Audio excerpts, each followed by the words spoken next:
Hey everyone, welcome back to Thrive Together, a podcast about building community as an act of resistance. I'm your host, Megan Darrow, Executive Director of Together. I use she, her pronouns. So in each of our episodes, you'll hear from Together's leadership staff and partners, learn about our work, and explore emerging issues related to systems change. You'll meet partners, innovators, change makers, and thought leaders. And today, my co-host is Tammy.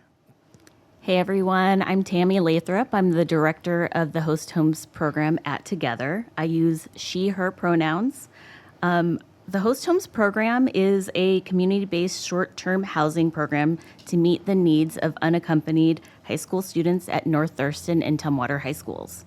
We match and train host families to house students for up to a year, provide case management that includes wraparound services and access to us 24/7 if anything comes up.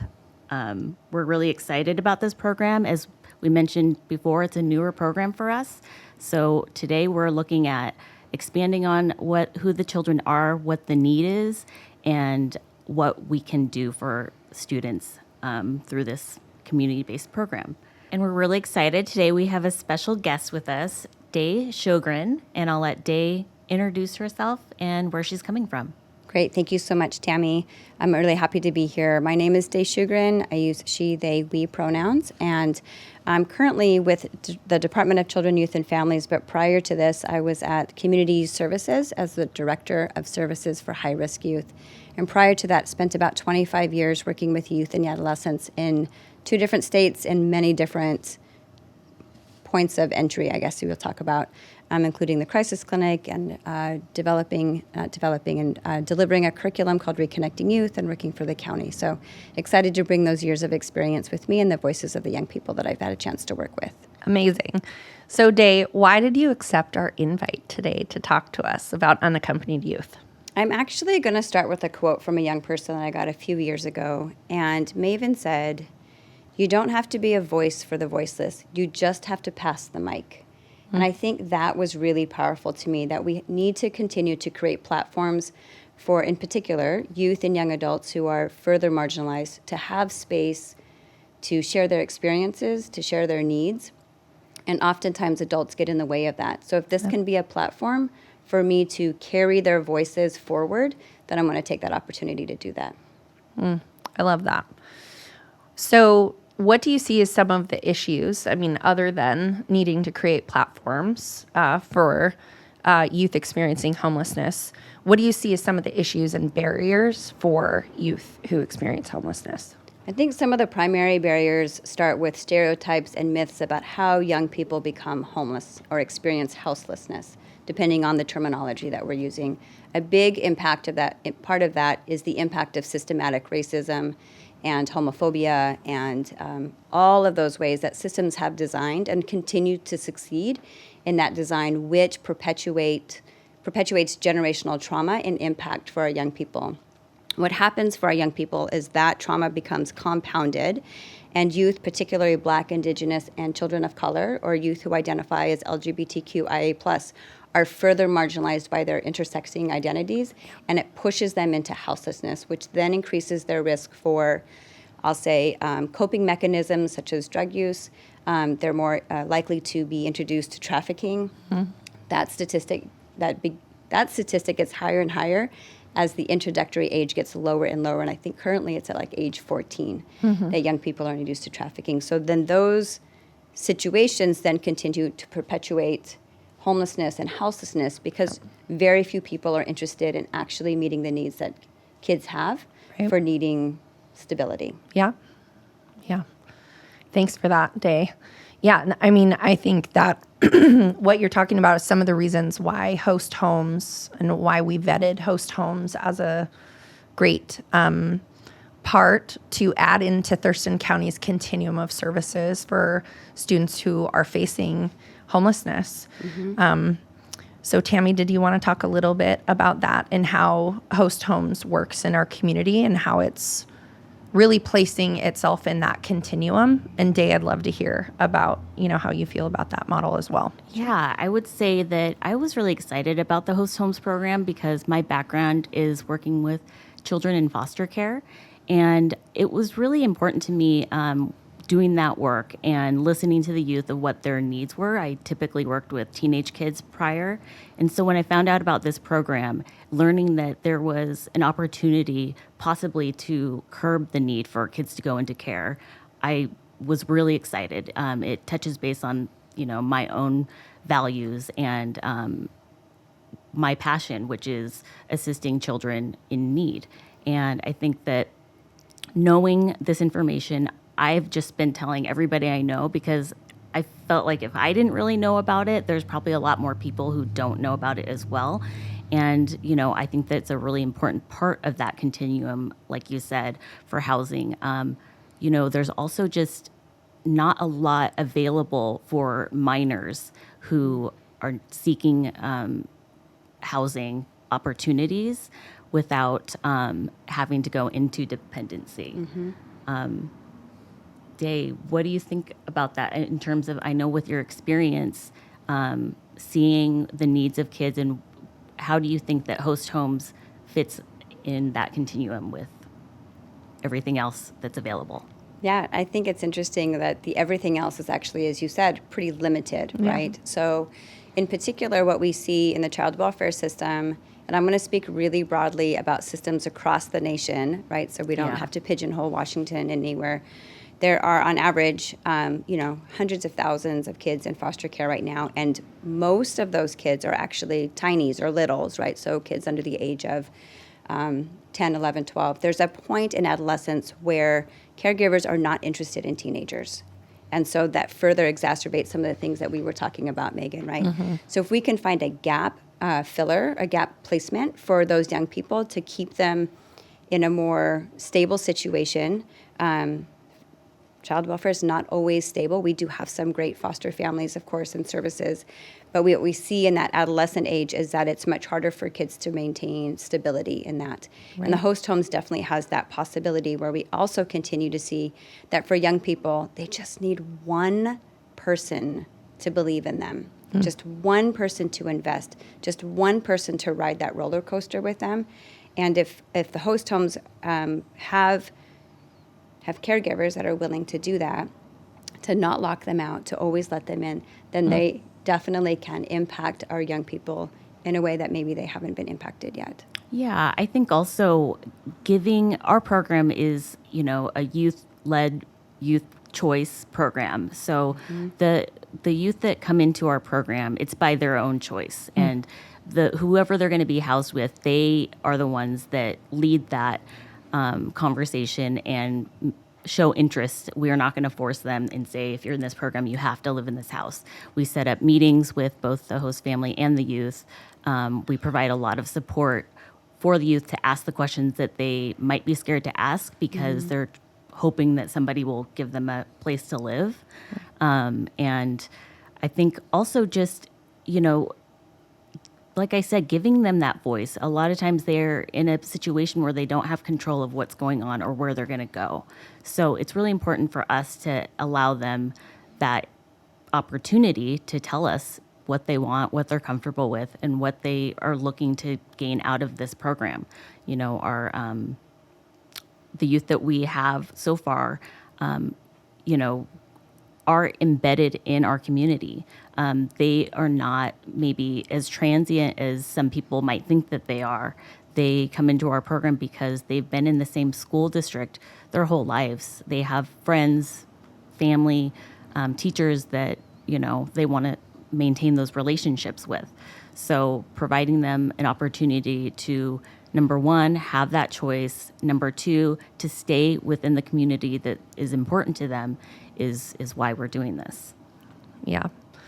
I love that. It's kind of like our theme, right? Building community is an act of resistance. I feel like a lot of kids that we've seen and Together has worked with in our other programs who have experienced homelessness do sometimes move a lot, right? They move out to sometimes still in the county, right? But Rochester and maybe Elma.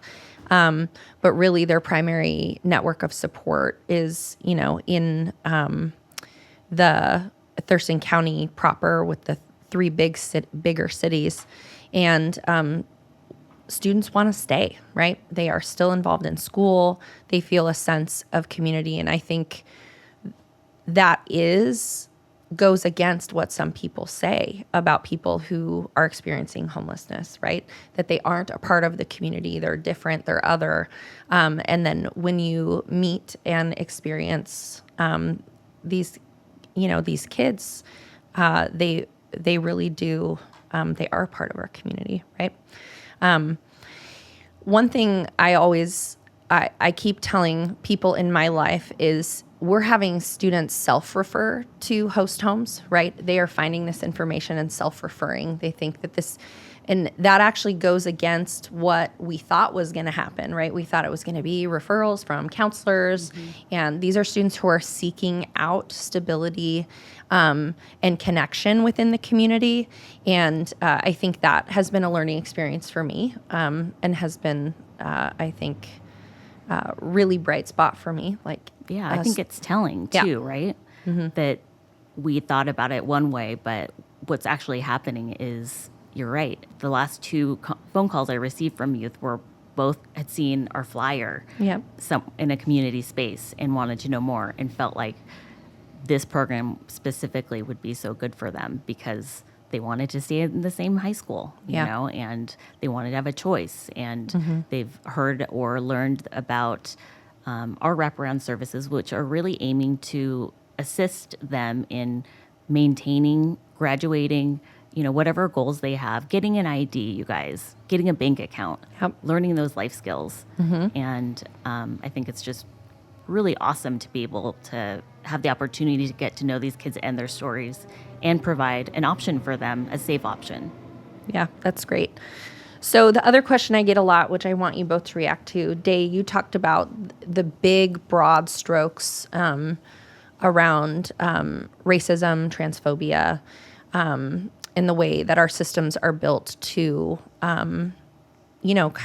to serve one group of students. But I always get this question, why is there a need? Why are youth unaccompanied and experiencing homelessness, right?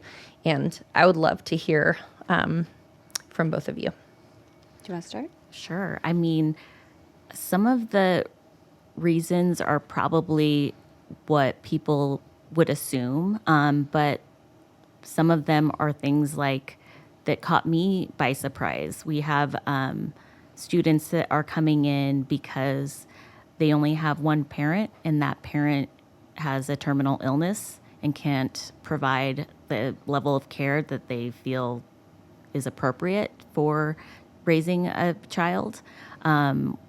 We do have students that are coming in because they have strained relationships with their family because of their identity, because of their sexual orientation. And outside of that, just disruptions within that core family, whether it's, a parent with a partner that is, not getting along with that youth, and it's causing, the household to be disruptive in a way that the parent feels is not good for either the youth or their household. But as you can imagine, it's a lot of rejection. And so, of course, we always want to maintain the relationships, and we're always telling our host families that, look, these kids, they have families. What they need from you is a house, guidance, care. It's almost more like mentorship. What about you, Dae? I'm kind of rambling now. But No, it's great. I would agree with everything you said. And I think for me, what I find in working with young people and hearing their stories is they want a sense of belonging that doesn't exist.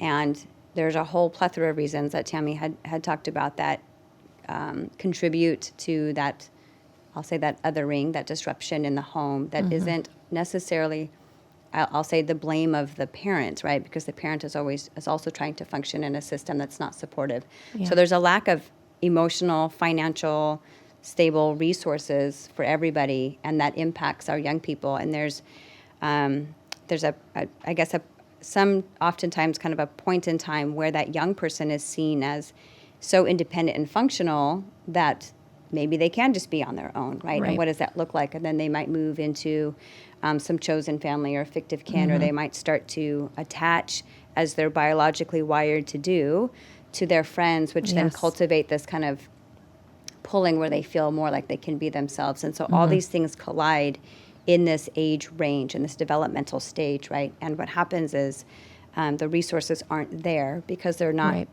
technically adults yet. I was also just because I'm here and have this opportunity, I just want to remind folks that families can be disrupted at any socioeconomic level. That's right. There's a whole weight, and we know around families who are who have a lower socioeconomic status, who have less income, who are struggling in poverty. And I think it's important that, yes, our resources need to focus there. That's what the system created and is trying to disrupt. But I also don't want to forget children and young adults who are in middle class and upper class families who are also experiencing disruption and to neglect and abuse because of you mentioned sexual orientation or gender identity or parents choosing partners over their children. Like it's just important to recognize that too. Absolutely. Yeah.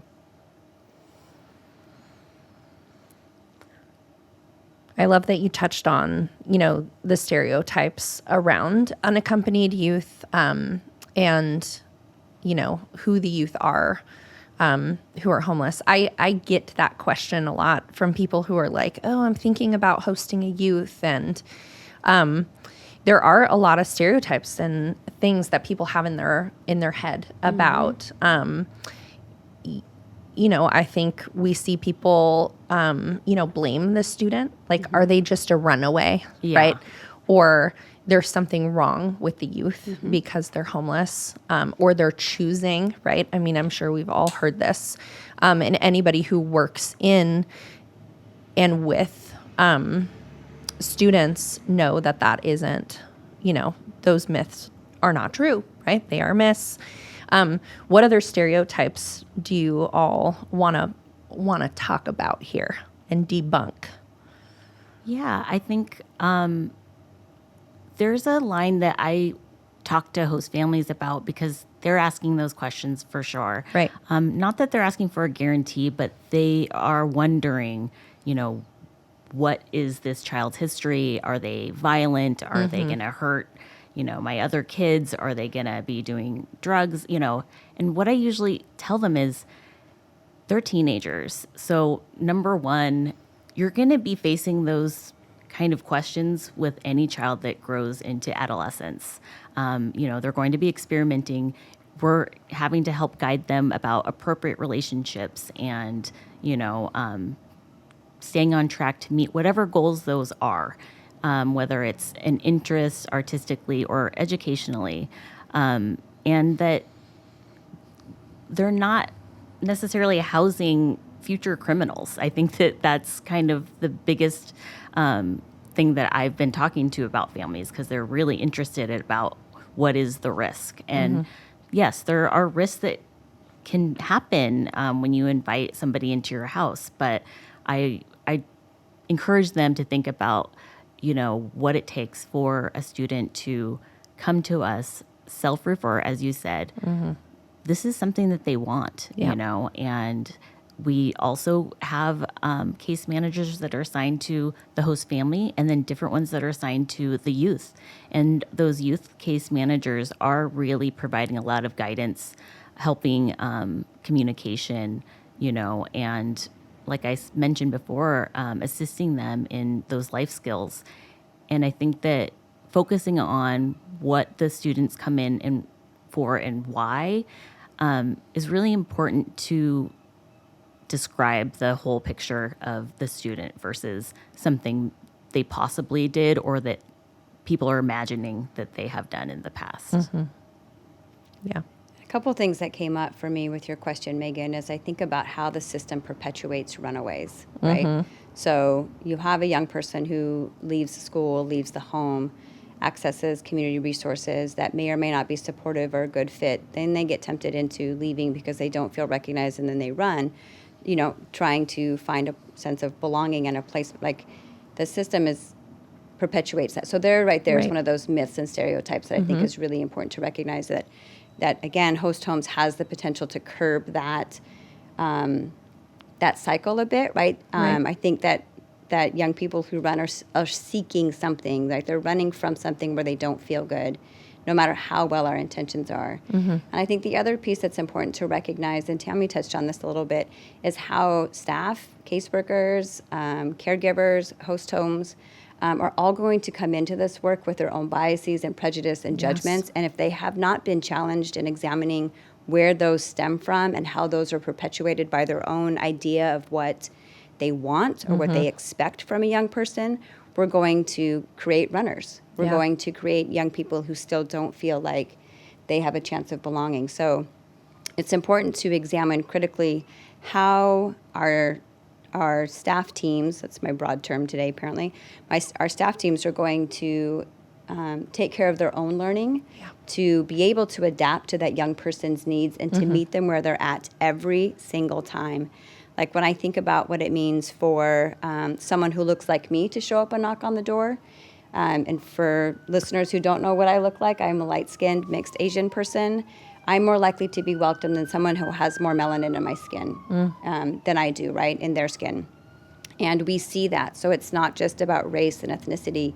It's also about language. It is about criminal background and also what we're criminalizing. If a young person is stealing food because they're hungry, should they be going to detention for that? And I'm going to run into statistics really quickly here, right? That children who identify as white are more likely to see diversion than children who are not white. So there are already places, again, where I'm going to bring us back to how the system perpetuates what our young people are experiencing, which perpetuates the stereotypes that people bring in, which bring those myths constantly to the surface. And that wears down somebody's patience, their forgiveness, their grace. A lot of people think that school is like the track to be on. I get it, right? But I really like what you said about maybe they want to pursue art or music, or an education may not be that track for everyone. So it's important to just think about where our ideas come from, or how and what a support looks like for a young person. And again, be able to meet them where their needs are. Maybe they want a fist bump. Maybe they need a hug. Maybe they need a cup of hot chocolate, or maybe they need to be left alone. Those are all things that we have to pay attention to create that stability. Right. Yeah. Great. Thank you, Dae. I want to circle back to something you said, and then we'll close up. But we talked a little bit about that there is a unique challenge in housing minors.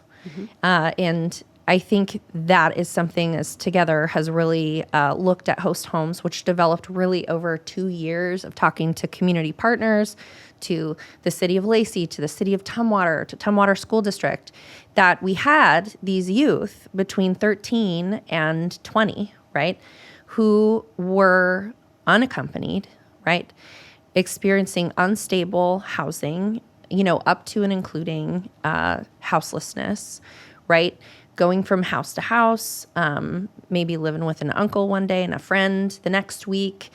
And, what do we do for them, right? And you said there's a huge gap in the system, right? We have, in our community, we do have youth shelter that can house minors. But can you talk a little bit about those unique systems barriers, especially for teens who are on their own and need housing? Sure, I'll jump into that one. So, so the first program that comes to mind is hosted still by Community Youth Services, and it's a street outreach program. There's other low barrier programs in the community. I don't need to list them all right now, and it's been a little bit. It's been a minute for me, so I'm going to leave that one alone. But one of the things that we know, particularly with street outreach, is that there's really the barrier is low, and that's the first part in building that relationship. Relationship is always going to be the key for really doing anything with anybody, but especially for our young people, right? Young people need the adults around them to be stable, to be steady, to be able to, and I said this before, when I say meet them where they're at, it's like if you are having an emotional breakdown, if you're just having a really great day, if you're maybe coming off a high, maybe if you're hungry, like we have to be able to show up in the same way that I show up for that 14-year-old in the lobby, right? No matter what, I'm going to be there for you. And young people don't know how to trust that because they've been betrayed so often. Right. So the unique need there is to find people who love the teens as much as we love the babies. Right. That's Right. right. Yeah, that is right. And that's huge. It's huge because they have forgotten that those teenagers are still babies. Yeah. And they probably have some of those unmet needs that are still being carried with them, but it looks different now. So I always ask, what is the behavior telling us? If you have a young person who's angry, right, what's underneath that? What is the need that is missing for them, and how can I meet that, right? So if I set up time to meet with a young person and they don't make it, my first thought isn't like, dang, right, they totally ghosted me. My first thought is like, are they okay? Yeah.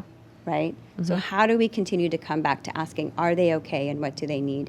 And that gap for housing is really tricky. And when I was at CYS, we explored that as well, because youth under 18 are minors, right? Right. And so the rules are different for them. And even at 18, they don't want to stay at the adult shelters. They need that transition time to be with their peers.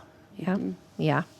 Yeah. And like I say to my friends who are like, well, why don't you put them in an apartment, right? They cannot rent, right? You cannot you can't. sign a lease and a legal document, right? Until you are an adult officially. So that leaves this gap. Like even if a 15-year-old is living on their own, they cannot legally rent an apartment on their own, right? So we need to have options, and I'm excited that we have host homes. Tammy, did you have anything to say? Yeah, well, I love, Dae, that you were talking about, meeting the youth where they're at and showing up. I've found that you just really need to be consistent, to build that trust, which is so important. And what I love about our program is that our case managers, our youth case managers, are never going to have more than 10 to 12 students on their caseload.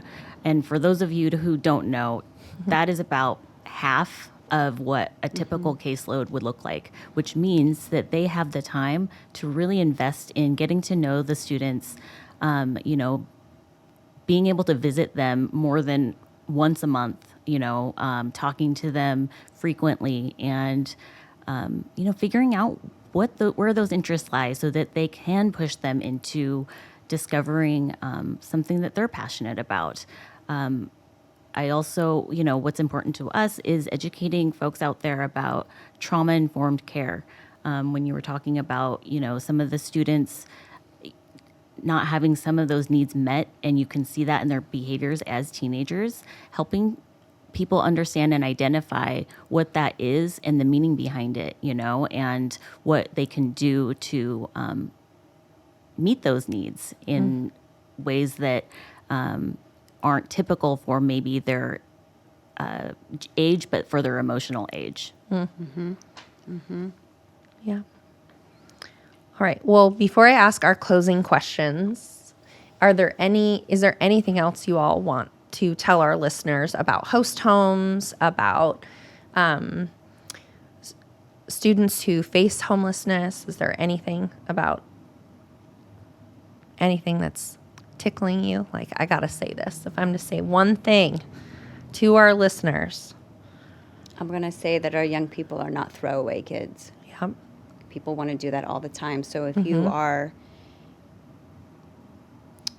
you see somebody, it's okay to look at them and say hello. It's okay to give them a nod.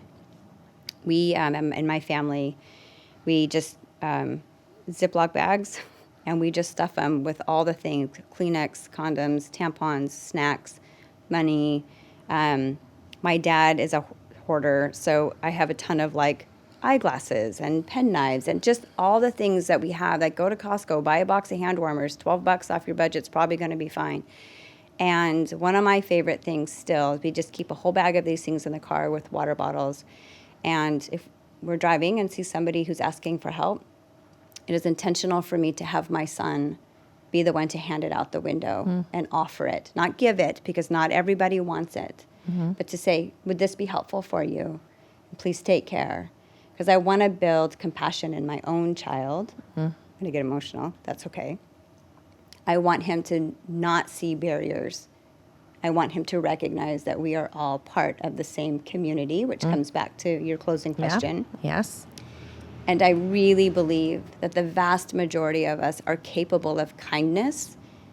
So when you go out to eat and you can't finish your food, get a to-go box, offer it to somebody who's hungry. That's how we build that.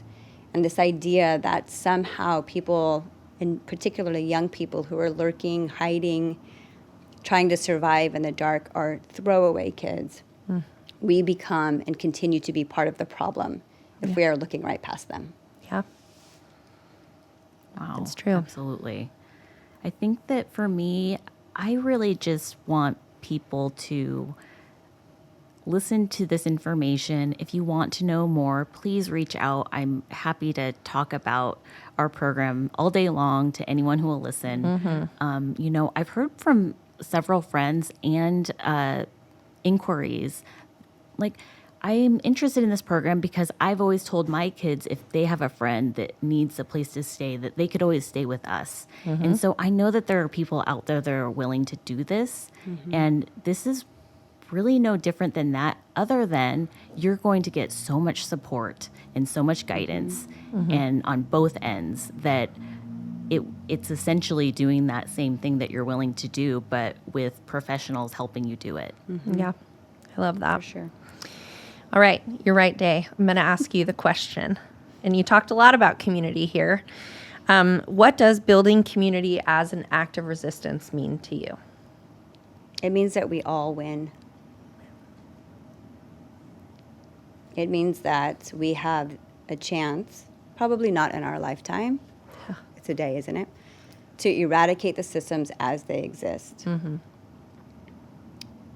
It's an opportunity to push back, and I'm going to say this, on white supremacy dominant culture that continues to perpetuate othering between us. So when I say us, I mean anybody who's marginalized, whether it's our race, our ethnicity, our age, our immigration, our sexual orientation, our gender identity, any of those things. The more we fight amongst ourselves and keep each other down, the more that the dominant power wins. Yeah. Community is an act of resistance because we are coming together after years, centuries of being told that we are not enough. We are enough. We are plenty. We are more than enough. And it will take us to reach across those barriers to see each other, to move it forward. Yeah. Love that. Mic drop. Community is abundance, right? It is. And we've got to create that abundance together. I did that on purpose. That's beautiful. So I'll make one call to action as well. Y'all, we need host homes. We need hosts. Come talk to us, learn about the kids we have who are waiting for and to build community and family with people in the Thurston County community. We want to talk to you. If you are pulled by anything we said here, we want to talk to you about hosting a youth for 6 months, for a year, maybe longer. We'll see. Is there any call to action you have, Tammy, before I close it out? I mean, that's it. If you have an interest, call us. If you know somebody, talk about our program to the people you know, because you never know who's would be willing. And so I just really want people in our community to know about this need and what they can do to help. Yeah. And if you have a youth in your life who, may want to, meet us and be a part of the program, we'd also love to meet them. And then I know we have a host homes info meeting. We are doing monthly info meetings for families who are interested in becoming hosts. The next one is going to be on August 31st at 6 p.m., but there'll be more. If that time doesn't work for you, just give us a call and we'll figure something out. Awesome. So this is our time to wrap it up. I want to thank Dae for coming and spending some time with us. Tammy, of course, for doing this. If you could have seen her earlier, she was freaking out. But I think we broke down those nerves, and we had a really great conversation. So thanks. And thanks for the listeners. Hey, Dad. And also Porcupine Media for breaking the ice and getting me to look in the correct cameras, making sure the mics work, and Megan Sullivan for making me do things outside of my comfort zone. Yeah, girl. All right. Thanks for listening. Have a great day.